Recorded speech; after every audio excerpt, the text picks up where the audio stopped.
Hey guys, so there have been a few updates in the last few days on the Carmelo Anthony case, and what has evolved since my last video is shocking. There's really no other word to describe it but shocking. So those are the things that we are going to talk about today.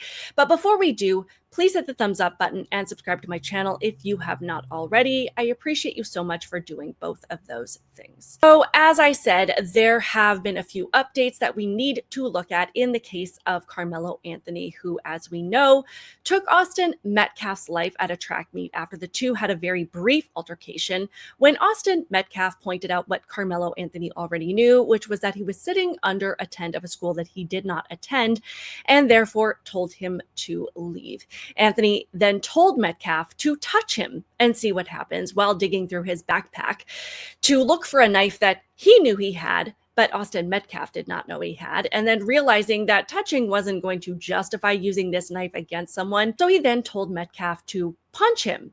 Metcalf then either touched or shoved Anthony. Witnesses are saying different things because he asked him to, where then apparently Anthony felt, after asking Metcalf to physically attack him, that his life was in immediate danger, even though he had a deadly weapon and Austin did not, and clearly thought that if he didn't end Metcalf's life right then and there, that Metcalf would absolutely take his life, even though, again, he was the one with a weapon. This thought process then led Anthony to plunge a knife into the chest of this unarmed boy, because apparently, thanks to the most unhinged corners of the internet, I'm learning that this is how most conflicts between teenage boys play out these days, and our middle and high school boys should expect a lethal attack every time they do get in each other's faces. Now, if you don't appreciate my tone of voice or how cold and callous and maybe a little sarcastic I seem right now, well, I think I'm just completely baffled at how many cold, callous, heartless, soulless, and evil people there are out there whose belief systems clearly align with what I just said.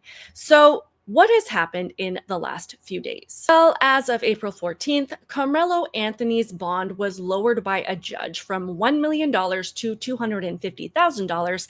And after the required amount was paid, he was able to walk free under the condition of house arrest. We're up.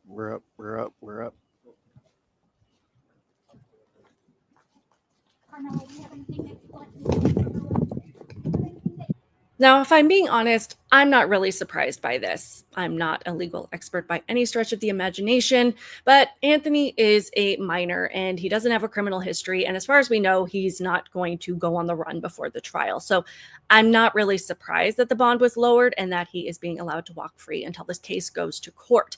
Now, do I agree with it? I've got mixed feelings. I mean, he brutally took the life of another kid and doesn't seem to have a whole lot of remorse for it. So for me, it's hard for me to feel sorry for a kid who acted so violently, so quickly. But at the same time, it's also hard for me to want this kid to stay locked up, at least for right now. So you can agree with me, you can disagree with me, but that's where I'm at. But what I did appreciate was this guy, his name is Defiant Lawyer on YouTube, so you can watch his videos. But I appreciated his take on the situation, at least explaining the thought process behind this decision. Now, let me say this up front. What everyone should be doing right now basically is praying.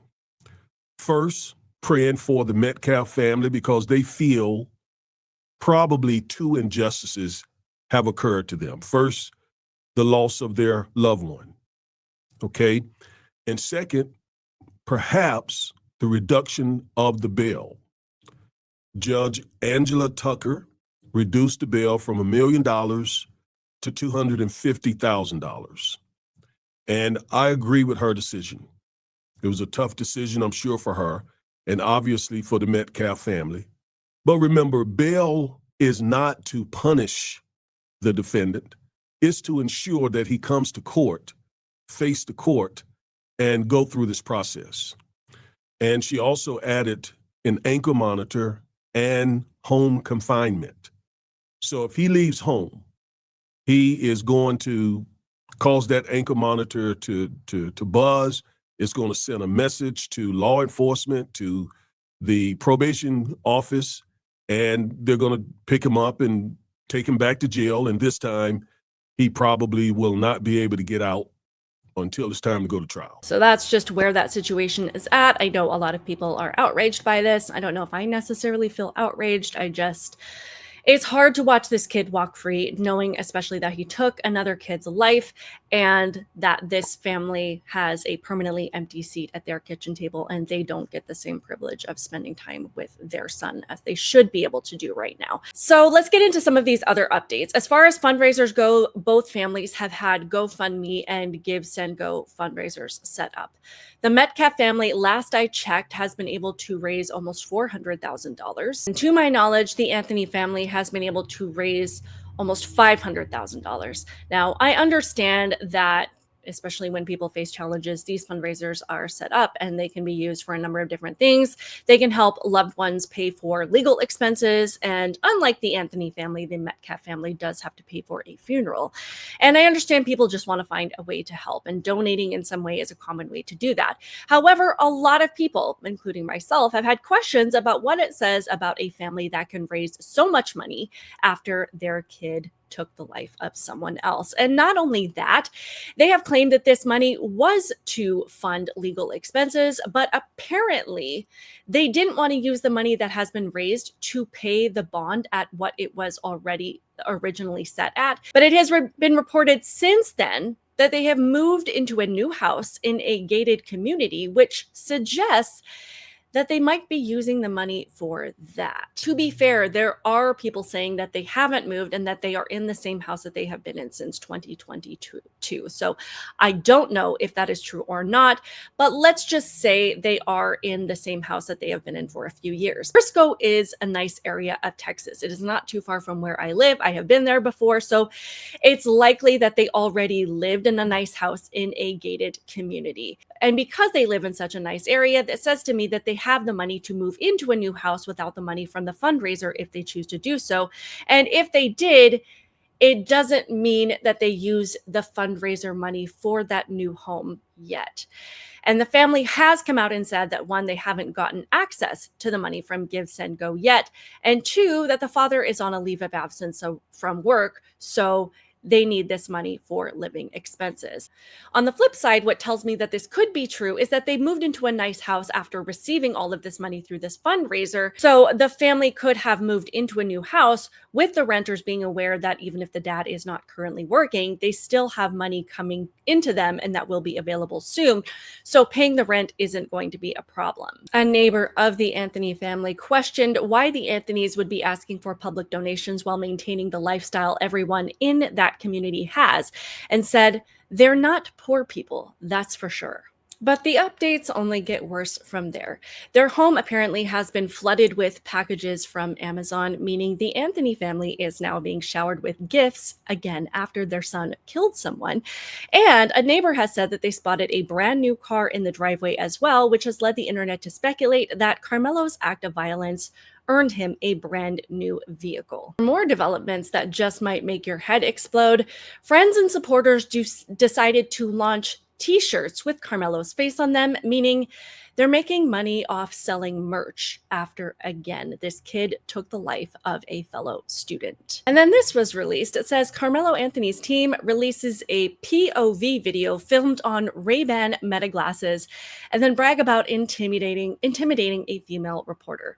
They're treating him like a celebrity. Now, if that wasn't bad enough, the Anthony family has a BLM activist representing them. So if you expected anybody in this situation to actually take accountability and recognize that Carmelo Anthony might have been in the wrong at all, you're going to be waiting a long time, because it's not going to happen. When you are a BLM activist, everything is everyone else's fault. Everything is based on racism. Black people can't be held accountable for anything. And social justice is a shield for the actual hate that is embedded in every cell of your body. And let me just tell you who this person is. Minister Dominique Alexander is a Dallas-based activist and founder of the Next Generation Action Network, or NGAN, a nonprofit focused on social justice, criminal justice reform, and equality. He describes himself as a minister of justice, political, civil, and human rights activist, and has been a prominent figure in protests against police brutality and racial injustice in Dallas, including those following the 2014 Ferguson decision and the 2020 George Floyd killing. He also advocated for the removal of Confederate statues and spoke on behalf of families affected by violence, such as the Botham Jean case. Alexander has a controversial past with a criminal record that includes a 2011 felony conviction conviction for injury to a child, for which he received probation after admitting to shaking a 2-year-old, causing serious injuries. He violated probation multiple times, leading to a 5-year prison sentence in 2016, though he served minimal time due to a judge's ruling counting probation as time served. He faced felony theft charges in 2016 and 2017, pleading guilty to one in 2021, resulting in 2 days in jail. In 2019, he was indicted for family violence against his former partner, Kiara Saunders, but the charges were dismissed in 2021 when she declined to testify. Recently, Alexander has supported Carmelo Anthony, a teen charged with murder in Frisco, Texas, framing it as a community victory when Anthony was released on bond in April 2025. Critics, citing his criminal history, question his credibility as an advocate. So based on all of that, the following clips are not going to be surprising at all. During a press conference, Mr. Alexander goes on a rant against a citizen journalist named Sarah Fields, who shared a lot of information about the house that the family moved into, the car they bought, and what the family is using the money for. And this is what he had to say. Show something up of a post. You come for me, I come for you. Sarah Fields. Never heard of this woman. This is the kind of despicable things that led to the father being here. Political operatives. These are the type of lies that are threatening this family. Posting the family's picture. These are the type of lies. She's getting millions of views. And now that the public knows exactly what is going on, I ask, because these racist bigots try to prevent us from standing up for our baby, our boy, he should be afforded the same rights that Kyle Rittenhouse had, Daniel Penna. And you know, this man is 100% pure activist with no care for the law or accountability whatsoever, and why he and the family behind him have no remorse over this baby boy killing Austin Metcalf because he was white. And in my opinion, they're all grifting off of it. Kyle Rittenhouse was being chased by a mob, yelling that they wanted to kill him. He was smashed in the head with a skateboard, and they made it known that they wanted to end his life. That was self-defense, where lethal force was necessary, despite what this ridiculous, depraved, evil human being is saying. Kyle wasn't found to have acted justly because he was white, but because his life was actually in danger. Anthony, in this case, was the only one with a weapon, and Austin didn't know he had it, and Austin didn't attack him. If you compare the two, you are certifiably insane. So not only is he insane for trying to make that comparison, but he also tried to blame the school for not canceling the track meet because of the rain, and that's why Carmelo Anthony brought a knife and sat under the wrong tent and stabbed a kid who told him to move. I have not heard the media say, as many media outlets have asked us what went on. I'm trying to find how many of y'all have asked the superintendent or one single board of trustee, why didn't you cancel or postpone? With weather in that magnitude, you couldn't have a track meet in rain or thunderstorm or cloud. That guy is an absolute clown. But now I do want to cut to the mom of Carmelo Anthony and hear what she had to say about the accusations of them using money to buy a home and whatnot, and about the challenges that they're dealing with. Let me be clear. The claims that were used about the public donation to buy a home or anything else are completely false. We have not received a single dime from the Give, Send, Go fundraiser. And the co-founder has stated that clearly. In the reality, we were just notified yesterday that we could begin to withdraw funds. And it still takes several days to receive those funds once a request is made. I don't know why we are being targeted and discriminated against before a fair trial. Our son deserves the same rights under the law that everyone is afforded to. He's been raised in a two-parent home with structure, stability, love, and we put God first in everything that we do. We believe in the Constitution. We believe in the laws of this state, but those laws must apply to all of us, not just some of us. There's an active investigation that everyone involved wants to be full and fair. We believe in legal process, and that is where the truth will come out. To the family who experienced the loss, my heart truly goes out to you. To those who have supported my family, thank you. Now, to be fair, I do believe that this mom is sad about the Metcalf family losing their son. Just as a mom, recognizing that losing your child is the worst thing that you can possibly imagine. However, what I think is driving her tears more is knowing that her son is probably going to go to jail. I think she is probably more angry because she thinks that this is another case of Black people being unfairly targeted by the system. And they feel like they are now the MLKs of 2025 fighting for civil rights. And the reason I think that is because they have this delusional, hate-filled activist defending them. So based on that, this tells me that this mindset is their mindset. The thing is, Mrs. Anthony, we do want to see equal application of the law. If the evidence shows that your son truly acted in self-defense and he felt that his life was in so much danger that lethal force was the only option he had, then the court and the judge will decide that, and so be it.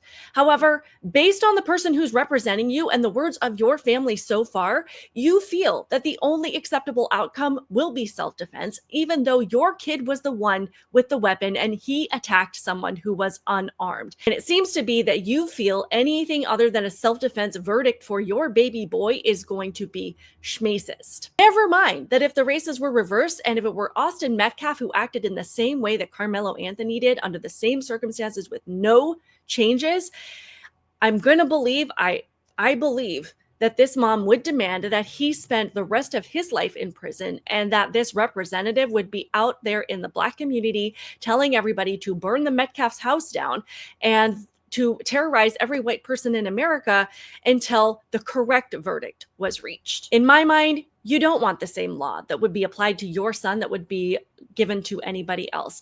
You and everyone else who has been brainwashed by this BLM narrative want supremacy. You want your son to get away with something that a white kid would not have gotten away with and that you would never stand for a white kid getting away with.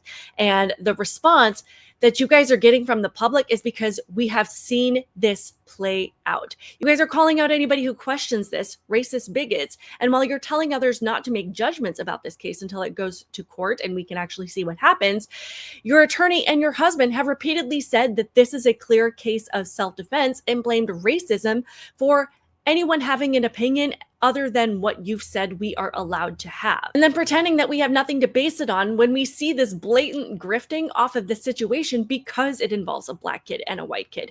Remember how BLM's Patrisse Cullors raised $90 million because of systemic racism, because Black people are apparently treated so unfairly? And then she used the money to purchase a mansion and fancy vehicles for herself and did nothing to help the oppression that she supposedly couldn't bear to see Black people live under any longer. Yeah, we've been here before, so stop insulting our intelligence. Anyway, guys, I do want to remind you, this is not a Black versus white issue. This is about good versus evil and justice versus corruption. There are sick and twisted ideologies like CRT, DEI, and anything woke that have absolutely melted people's brains and dissolved their morals and their humanity. And I've seen people of all races and ethnicities praising this kid for what he did, and then people of all races and ethnicities calling it out for exactly what it is, and who want to see true equal application of the law regardless of skin color, and who are still standing up for what is right. This is an issue of right and wrong. And let's not forget that a kid lost his life in all of this. And there's a really good chance that another kid is going to end up in prison for it for a very long time. There are no winners in this situation, but unfortunately, there are people who are getting rich off of it. And it's concerning because now, instead of discouraging violence like we used to, there are actually incentives now to do things like this. Anyway, I want to hear all of your thoughts on this in the comments below. Please be sure to hit the like button on the video, subscribe if you have not already. Keep it real, guys, and I will see you in the next one.